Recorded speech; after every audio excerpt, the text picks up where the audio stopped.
Hoje a gente vai mergulhar num dos conceitos mais fundamentais da fé católica, a dignidade humana. Mas de onde ela vem exatamente? O que ela significa de verdade?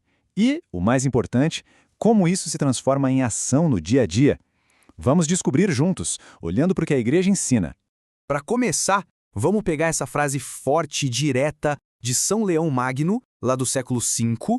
Ele diz: reconhece, ó cristão, a tua dignidade. É quase um chamado para a gente acordar, sabe? Para ter uma consciência profunda do nosso próprio valor. E é essa frase que vai dar o tom de toda a nossa conversa. Então, esse aqui é o nosso roteiro. Primeiro, vamos na raiz da dignidade. Depois, a gente vai entender o que ela é e o que não é.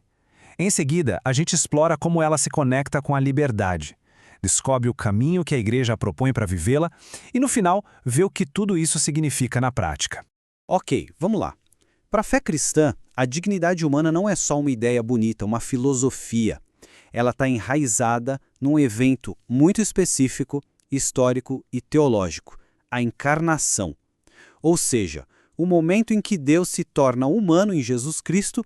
São Leão Magno, naquele mesmo sermão, ele descreve o nascimento de Cristo como o grande ponto de virada da humanidade. Ele está dizendo que esse evento não é só uma festa. Não! É a fonte de uma realidade totalmente nova que troca o medo pela alegria, pela esperança. Essa frase aqui, ela ilustra perfeitamente o resultado daquele evento.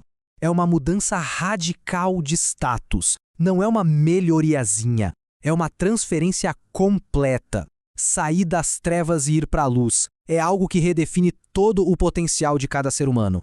Certo. Agora vamos ver como a Igreja define isso de forma mais oficial. O que é exatamente essa dignidade e de onde ela vem? Para isso, a gente vai direto na fonte, o Catecismo da Igreja Católica. O catecismo é o que organiza toda a doutrina de uma forma bem sistemática. E o que a gente vai ver agora é a definição oficial mesmo, aquela que serve de base para todo o ensinamento moral e social da Igreja sobre o valor de uma pessoa. Tá aqui a base de tudo. A dignidade não é algo que a gente conquista, mas algo que já vem com a gente, dado por Deus no momento da criação.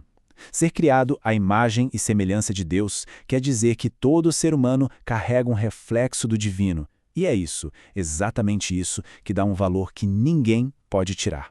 Agora, olha que interessante esse contraste.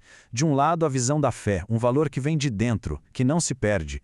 Do outro, uma visão que a gente vê muito por aí, né, onde o valor de alguém é medido pelo sucesso, pela utilidade. A visão da Igreja aqui é radical, porque ela afirma que a pessoa mais vulnerável e a mais poderosa tem, no fundo, exatamente a mesma dignidade.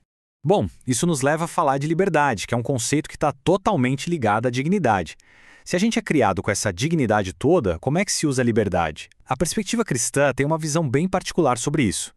Essa frase de Jesus no Evangelho é a chave de tudo. Liberdade aqui não é a ausência de regras, fazer o que der na telha. Pelo contrário, é estar alinhado com a verdade. É uma liberdade que tem um propósito claro, encontrar o que é verdadeiro e bom e viver a partir daí. Então, o ponto central é esse. A escolha pelo mal é vista como um tipo de escravidão, uma prisão. Por outro lado, cada vez que se escolhe o bem, a pessoa se fortalece, se torna progressivamente mais livre. A liberdade de verdade, então, é um poder para crescer moral e espiritualmente.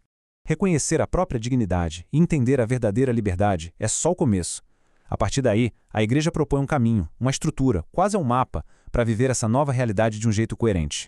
Aqui tem uma virada de chave teológica fundamental. Não é mais só sobre conhecer as regras, tipo os 10 mandamentos. Com Cristo, a fé diz que a pessoa recebe a graça, que é uma força interior, o Espírito Santo, que capacita a viver de acordo com essa lei de um jeito que antes não era possível.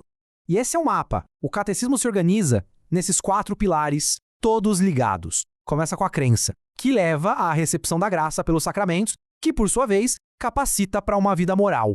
E tudo isso sustentado pela oração. É um fluxo bem lógico da fé para a prática. Tudo isso nos leva, finalmente, à aplicação prática.